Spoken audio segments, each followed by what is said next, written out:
तो my dear student, जो आप सभी की आने वाले दिनों में परीक्षा लगी है उसमें जो क्वेश्चन पेपर मॉडल पेपर आएगा वो कुछ इसी प्रकार का आएगा जो आज की इस वीडियो के माध्यम से मैं आपको बताने वाला हूं और इम्पॉर्टेंट क्वेश्चन शेयर करने वाला हूं। तो वीडियो को कंप्लीट देखते रहिएगा। ये एक मॉडल पेपर क्वेश्चन पेपर है और इस मॉडल पेपर क्वेश्चन पेपर से आपकी परीक्षा में कौन कौन से क्वेश्चन है जो बार बार रिपीट हुए इस बार भी आएंगे वो मैं आपको बताऊँगा और इन सभी प्रश्नों का उत्तर कहाँ पर मिलेगा वो भी बताऊँगा। तो कुल मिला के आपको ये अपने परीक्षा से पहले इस मॉडल पेपर इस वीडियो को ज़रूर देखना चाहिए ताकि आपको आपके एग्ज़ाम में हेल्प मिल सके। और बिना देरी के वीडियो को शुरू करेंगे। हम ज़्यादा बकवास नहीं करते, मेन पॉइंट की बात करते हैं ताकि आप लोगों की कहीं ना कहीं मेरे और से कुछ ना कुछ आपको हेल्प मिल सके, बस हमारा उद्देश्य ये है। प्रूफ के तौर पे देख लीजिए, वर्ष आपका तृतीय यानी कि थर्ड ईयर है, सेमेस्टर आपका फिफ्थ यानी कि पंचम है, ठीक है, फिफ्थ सेमेस्टर। सब्जेक्ट आपका हिस्ट्री यानी कि प्राचीन इतिहास है और क्वेश्चन पेपर यानी प्रश्न पत्र का नाम है state economy and society of Nations India, ठीक है। तो ये फर्स्ट पेपर है, आप सभी को नहीं मालूम होगा तो मैं बता दूं, फिफ्थ सेमेस्टर में जितने भी सब्जेक्ट होंगे उसके 2 पेपर होंगे। तो इसी तरह हिस्ट्री के भी 2 पेपर होंगे। ये पहले पेपर का मॉडल पेपर क्वेश्चन पेपर है। चलिए जानते हैं कौन कौन से महत्वपूर्ण प्रश्न हैं। समय 2 घंटे का मिलेगा, 75 का पूर्णांक होगा। सबसे पहले खंड आ आएगा, खंड आ में आपको अति लघु उत्तरीय क्वेश्चन देखने को मिलेंगे। अति लघु उत्तरीय क्वेश्चन का आंसर करने से पहले यहाँ पर इंस्ट्रक्शंस दी जाएंगी, इनको पढ़ लेना है, फिर क्वेश्चन की ओर बढ़ना है। पहला प्रश्न है कि नालंदा विश्वविद्यालय के बारे में बताइए, जो कि एक रामबाण प्रश्न हमेशा आता है और इस बार भी आएगा।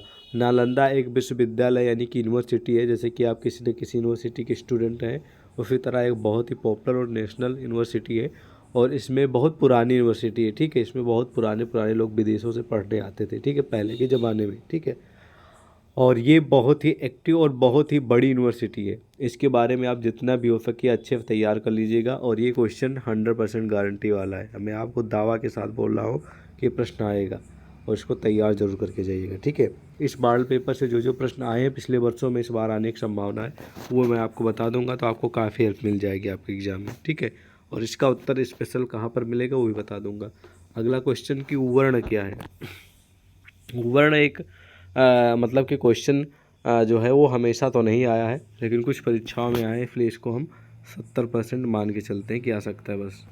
अगला है कि समावर्तन क्या है। समावर्तन क्वेश्चन भी आता है लेकिन बहुत कम आता है, तो आप पढ़ भी सकते हैं, इसको इग्नोर भी कर सकते हैं। जिस प्रश्न की ज़्यादा आने की संभावना है वो मैं आपको बताऊंगा, जिसके आने की संभावना कम है वो भी मैं आपको बता दूंगा कि ये कम आएगा, कम आने को उम्मीद है। अगला प्रश्न है पुत्र के प्रकार बताइए। ये भी क्वेश्चन बहुत कम आता है, इसको भी इग्नोर कर सकते हैं। नाविक व्यापार, ये इंपॉर्टेंट क्वेश्चन है, कई बार रिपीटेड है, तो ये आपको 80% मान के चलते हैं प्रश्न फंस सकता है। समिति क्या, ये भी आप लोगों के लिए 100% इंपॉर्टेंट है, ठीक, ये भी प्रश्न आपकी परीक्षा में फंस सकता है, पिछले वर्षों में रिपीटेड है। मंत्रिपरिषद, ये भी इंपॉर्टेंट क्वेश्चन है, कई बार रिपीटेड है, तो इसको भी नोट कर लीजिएगा, ठीक है, ताकि आपको आपके एग्जाम में हेल्प मिल सके, ठीक है। अगला प्रश्न है कि दंड नीति क्या है। ये भी इंपॉर्टेंट क्वेश्चन है, 90% उम्मीद है भी प्रश्न फंसेगा, नोट कर लीजिए इसको भी। सलाका क्या है, सलाका के बारे में बताइए। ये भी क्वेश्चन बहुत कम आने को उम्मीद है, तो इसको भी इग्नोर कर दीजिएगा। सीता के बारे में भी क्वेश्चन बहुत कम आता है, इसको भी इग्नोर कर दीजिएगा। तो अति लघु उत्तरीय से जो जो प्रश्न आपकी परीक्षा में ज़्यादा बार पूछे गए हैं या फिर ज़्यादा आने के चांस है आपकी परीक्षा में, वो मैंने आपको बता दिया, ठीक है। तो आप क्या करना है कि जो जो मैंने क्वेश्चन बताया इनको विशेष करके ज़रूर फोकस करना है, ठीक है। इनको तैयार कर लेंगे इनका उत्तर, तो आपको काफ़ी हेल्प मिलेगी। और इनका उत्तर कहाँ पर मिलेगा वो भी मैं आपको बता दूंगा, पहले क्वेश्चन जान लीजिए महत्वपूर्ण वाले, ठीक है। अब आ जाएंगे हम खंडवा की ओर। खंडवा में आपको लघु उत्तरीय क्वेश्चन देखने को मिलेंगे और लघु उत्तरीय क्वेश्चन का आंसर करने से पहले इसमें भी इंस्ट्रक्शंस दी गई हैं कि भैया कितने क्वेश्चन करना है, उसका उत्तर कितने शब्दों में लिखना है, यहाँ पर लिखा है, डिटेल में पढ़ लीजिएगा, फिर क्वेश्चन की ओर बढ़िएगा। जैसे कि पहला प्रश्न है कि वर्ण और जाति। वर्ण और जाति अगर एक साथ दोनों क्वेश्चन है तो पक्का आएंगे। जाति क्वेश्चन है वो भी आएगा। वर्ण अगर एक स्पेशल क्वेश्चन जैसे कि ऊपर था तो बहुत कम आने को उम्मीद है, ठीक है। तो वर्ण और जाति व्यवस्था के बारे में जितना भी हो सके आप तैयार कर लीजिएगा। दोनों के दोनों एक रामबाण टॉपिक है और इनसे जुड़े क्वेश्चन आएंगे। स्पेशल वर्ण जैसे आ जाए वर्ण, तो वर्ण बहुत कम आएगा, लेकिन जाति कह दीजिए, जाति स्पेशल क्वेश्चन ये फंस सकता है, ठीक है। तो वर्ण और जाति दोनों कंबाइन क्वेश्चन पूछे जाएंगे और हमेशा पूछे जाते हैं, इस बार भी आएगा, नोट कर लीजिएगा, ठीक है। अगला क्वेश्चन है कि प्राचीन भारतीय परिवार में पुत्री की दशा का विवेचन कीजिए, यानी कि पुराने समय में जो पुत्री यानी कि लड़कियां थी उनकी कंडीशन कैसी थी उसके बारे में आपको वर्णन करना है। जैसे कि आज का ज़माना तो ऐसा हो गया, लड़की कहीं भी जाए, शहर वाली कुछ भी करें, कुछ भी उनको बाउंडेशन नहीं है, लेकिन गांव की लड़कियों के भी बहुत सारे बाउंडेशन, घर से बाहर ना निकलो, घर से निकलो काम पे तो किसी को साथ लेकर जाओ, ज़्यादा किसी से बात मत करो। तो बहुत सारे कंडीशंस हैं, ठीक है। और बहुत सारी इनकी जो सिचुएशंस हैं वो कुछ अलग है, ठीक है। लेकिन प्राचीन समय, पुराने समय में जो भारतीय परिवार में अगर लड़की होती थी तो उसकी क्या कंडीशन थी वो आपको लिखना, जो कि एक महत्वपूर्ण और हमेशा रिपीट होने वाला क्वेश्चन। नोट कर लीजिए, 90% उम्मीद है प्रश्न फंसेगा। उसके बाद अगला क्वेश्चन है कि गुप्त काल में व्यापार का वर्णन कीजिए। यानी कि जैसे कि इसमें बिजनेस बहुत लोग करते हैं, तो गुप्त काल में बिजनेस जो यानी व्यापार होते थे वो कैसे होते थे उसके बारे में आपको लिखना है, जो कि भी रामबाण और 90% आने वाला क्वेश्चन है। नोट कर लीजिए, ठीक है। अब बढ़ते हैं अगले प्रश्न की ओर। अगला प्रश्न है कि प्राचीन भारत में करारोपण के विविध सिद्धांतों का विवेचन कीजिए। ये क्वेश्चन आता है लेकिन बहुत कम आता है, तो आप इसे इग्नोर कर सकते हैं, ठीक है। जैसे कि अगला क्वेश्चन है कि जाति की उत्पत्ति की विवेचना कीजिए, या फिर जाति के बारे में बताइए। एक रामबाण क्वेश्चन है। जाति से जुड़ा क्वेश्चन हमेशा रिपीट होता है, वो चाहे आपका हिस्ट्री हो या फिर पॉलिटिकल साइंस हो, ठीक है, समाजशास्त्र हो, ये सब कॉमन क्वेश्चन इन तीनों सब्जेक्ट में ये क्वेश्चन नॉर्मल बात है आना, और हमेशा रिपीट हुआ है। इस बार भी उम्मीद है फंसेगा। जाति की उत्पत्ति के बारे में विवेचना करना है, नोट कर लीजिएगा, ठीक है। 90% उम्मीद इसके भी आने की, ओके, नोट कर लीजिए। उसके बाद अगला क्वेश्चन है कि प्राचीन भारत के मंत्रिमंडल के संगठन की विवेचना कीजिए। यानी कि पुराने समय का भारत के मंत्री जो परिषद थी उसका संगठन कैसे किया जाता था, कैसे क्या था उसमें, उसके बारे में बताता है। हालांकि क्वेश्चन 80% ही उम्मीद है आने की, 100% नहीं है, ठीक है।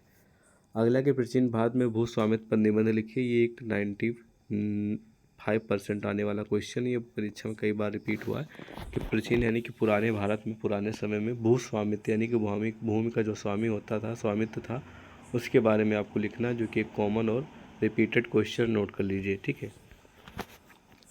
अगला क्वेश्चन कि प्राचीन भारत में राज्य के सप्तांग सिद्धांतों की व्याख्या कीजिए। क्वेश्चन बहुत कम आता था, तो इसलिए इसको इग्नोर कर दीजिएगा, ठीक है, बहुत कम आने को उम्मीद है। उसके बाद आ जाएंगे हम खंड सा की ओर, जहाँ पर आपको देखने को मिलेंगे लघु उत्तरीय क्वेश्चन, सॉरी दीर्घ उत्तरीय क्वेश्चन, जिनको आप लोग विस्तृत उत्तरीय भी बोलते हैं। तो इन प्रश्न का उत्तर देने से भी पहले यहाँ पर इंस्ट्रक्शंस दी गई, इनको पढ़ लेना है। पढ़ने के बाद ही क्वेश्चन की ओर बढ़ना है, ठीक है। पहला प्रश्न है दीर्घ उत्तरीय का कि राजतंत्र के देवत्व की विवेचना कीजिए, ठीक है। ये क्वेश्चन आने की उम्मीद कम है, तो इसलिए इसको इग्नोर कर दीजिएगा, ठीक है। जो प्रश्न आने की ज़्यादा संभावना होगा, ये बार बार हमेशा रिपीट हुआ है और आप सभी के लिए इस बार रामबाण है, वो मैं आपको ज़रूर बताऊंगा, ठीक है। उनका उत्तर जरूर तैयार करें, क्योंकि पिछले 6 से 5 सालों का एक्सपीरियंस है, मैंने हर वर्ष के मॉडल पेपर को एनालिसिस किया है, देखा है, तो उसी बिहाफ पे मैं आपको बता रहा हूँ, ठीक है। और अगला प्रश्न है कि कौटिल्य के अनुसार मंडल सिद्धांत का समालोचनात्मक वर्णन कीजिए।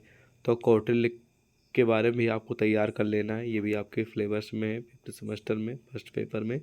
तो रामबाण क्वेश्चन है, 100% उम्मीद एक प्रश्न फंसेगा। कौटिल्य से जुड़ा कोई ना कोई आएगा प्रश्न, एक तय है, आप कोई भी आ सकता है, ठीक है, नोट कर लीजिए इसको भी। उसके बाद अगला प्रश्न है कि प्राचीन भारत में स्त्रियों की स्थिति का संक्षिप्त निबंध लिखिए। यानी कि पुराने समय में जो भारत की महिलाएं थी, स्त्रियां थी, उनकी कंडीशन कैसी थी, ठीक है, सिचुएशन कैसी थी, ठीक है, उसके बारे में वर्णन करके लिखना है, जो कि एक महत्वपूर्ण रामबाण टॉपिक है और हमेशा रिपीट होने वाला है, और ये गारंटी वाला क्वेश्चन है। हवा हवा में मत लीजिएगा, इस प्रश्न के बारे में जरूर तैयार करिएगा।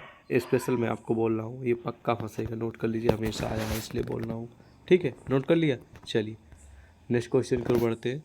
नेक्स्ट क्वेश्चन कह रहा है कि प्राचीन भारत में वर्ण व्यवस्था की उत्पत्ति एवं विकास पर प्रकाश डालिए। तो पुराने समय में वर्ण व्यवस्था के बारे में, इसकी उत्पत्ति कैसे हुई और दिन प्रतिदिन इसका विकास कैसे हुआ, उसके बारे में आपको लिखना है, जो कि एक महत्वपूर्ण और हमेशा रिपीट होने वाला क्वेश्चन है। स्पेशल वर्ण ऐसे आ जाए तो नहीं आएगा, वर्ण व्यवस्था की उत्पत्ति, वर्ण व्यवस्था का विकास, ये कॉमन क्वेश्चन है, ठीक है। तो ये वाला तो स्पेशल है, उसके बाद इसको हम रखेंगे 90%, ठीक, कैटेगरी में। तो इस तरह आप इसको तैयार करेंगे। तो ये रहा पूरा का पूरा मॉडल पेपर, क्वेश्चन पेपर, जो कि BA 5th सेमेस्टर हिस्ट्री का फर्स्ट पेपर था। आपकी परीक्षा जब आप देने जाएंगे तो आपको कुछ इसी प्रकार का मॉडल पेपर, क्वेश्चन पेपर आपको दिया जाएगा। उसमें कुछ इसी प्रकार के क्वेश्चन भी रहेंगे जिनका उत्तर आपको लिखना होगा।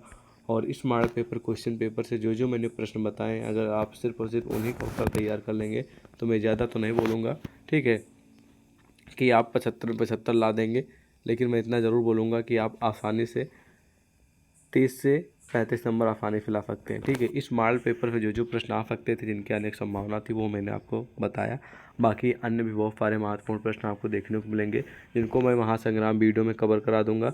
तो हर सब्जेक्ट की हर दिन महासंग्राम वीडियो चल रही है, तो चैनल सक्सेस टू आपका अपना है, तो जल्द से ज्वाइन करके डेली क्लासेज अटेंड करिए, आपको बहुत हेल्प मिलेगी।